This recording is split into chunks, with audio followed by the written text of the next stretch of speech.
Okay, so this is homework to part C. We are going to be looking at uh, insulated pipe with a radius of R1 for the inner pipe, and then the insulation having a radius of R2. And we will be deriving the expression for total thermal resistance. And so, if you remember from the last video, um, we derived the expression um, and for heat diffusion, and we related it to Ohm's law, right? So we found that our delta T was our change of voltage, our Q was our current, and then this was our thermal resistance, right? This was our R. Now this is the thermal resistance for conductivity, right? So this is only for conductive heat flow, right? And so what we need to get the overall thermal resistance, right? Um, we need our convective heat flow, right? And so when we look at that, we know that our equation for convective heat flow is Q equals H A delta T, right? And so when we do this, we can rearrange this to get it in the same order as this, right? Because we already have our delta T, we have our Q, right? So our relating it back to Ohm's law, we get delta T equals Q times 1 over HA. And in our conductive, we used H for our height. I'm going to change this to L because this H is our convective heat flow, or our conductive heat coefficient, convection heat coefficient, sorry. And that was our height, so I'm going to change that to length because the length of the pipe is our height, right? So now we know that our convective heat resistance is our 1 over HA term. All right, so when we're looking at our R total, we know that in series we can just add everything to get our total, right? So R total equals R conduction plus R convection. When we plug that in, right, we get ln, and we have final over initial, and our R2 will be our final, our R1 will be our initial, right? So we have the natural log of R2 over R1 over our minus K 2 pi L, right? That's our conductive, plus our 1 over HA. And what we can do here is we can plug in our value for A. It's the same as before, right? It's going to be 2 pi R2 times our length, right? So this is our convective, right? So what we want to do from actually first, right? When we look at this negative sign on this K, we can see that the heat is going to be flowing in this direction. And so we know that our thermal conductivity has to be in the same direction as our radius. So we can remove this negative sign here because it's flowing in the same direction. So from there, what we want to do, we want to take the derivative of this R total value so that we can figure out the point at which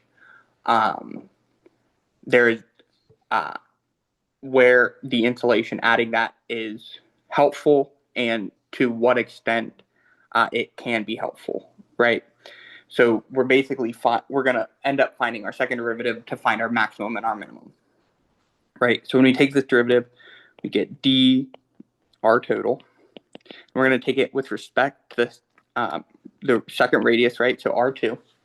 And when we do that, we know that this term here is constant, right?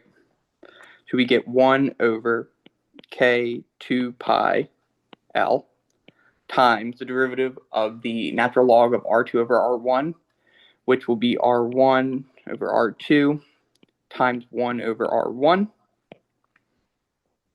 And then plus, again, this is constant, like in this equation. So we can take that out, and that will be 1 over h 2 pi L times our derivative of 1 over r squared, which is a negative 1 over r squared, right? Okay. So what we're going to do here is we're going to simplify a little bit. These r1s cancel out. This all equals 0, or we're looking at it where it equals 0. So we can do that. And then from here, we can take this and move it over to the other side. So we get 1 over k 2 pi L times R2 equals 1 over h 2 pi L times R2 squared. And what do we have similar here? We can cancel out our 2 pi L, right? So that simplifies down to 1 over k R2 equals 1 over h R2 squared. And then when we solve for R2 here, we get the term R2 equals k over h. Right, because we can cancel out this R2 and one of these R2s, and so we have 1 over k equals 1 over h R2, and just solve from there to get R2 equals k over h. Right, so we know that our R total, or the derivative of our R total with respect to R2, right, equals our 1 over k R2 minus our 1 over h R2 squared, right? So what we want to do from here is we want to take the second derivative with respect to R2. And we can do this and have it be productive because we know what this R2 value is. So when we do that, we go the second derivative of R total with respect to dr2 equals, right, we get our minus, we can take out we can keep our k out, 1 over k times our negative 1 over r2 squared, right, minus, and then so the derivative here is going to be a negative, so we can make this positive, and it will be 2 over, I'm going to keep the h in here, so h r cubed, right? So we'll do the same here for this one. We'll keep the k in. It'll be minus 1 over k r2 squared until we get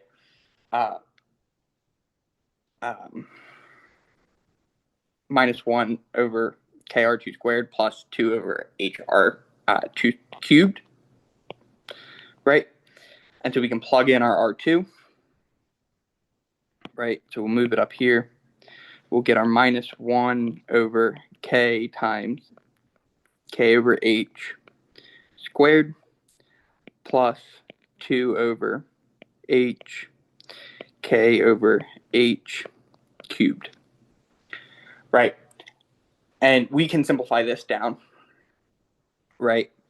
And how what that simplifies down to, we have our minus h squared over k cubed plus 2 k cubed. No, sorry, that's not correct. Right, this is 2h squared over k cubed And so that will simplify down to h squared over k cubed, right? So we know that at where R2 equals k over h, we have this function, right? And so this we know is positive. So that means that it's going to be concave up. So what does that look like? We'll go here. We will take this.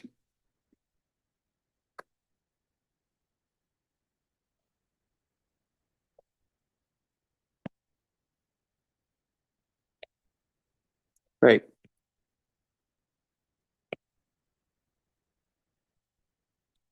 All right.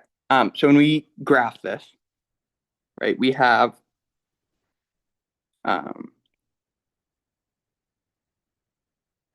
our function so of our total, right? So our total, we know that our R1, right, that's going to equal our 1 over h 2 pi r l, right? That's our R1, right? And then we know that at point R2,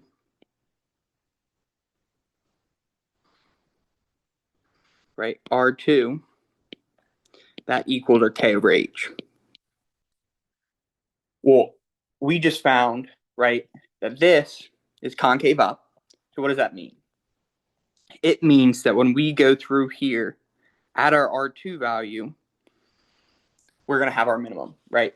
And so that is the point from, we know that when we get to our R2, right,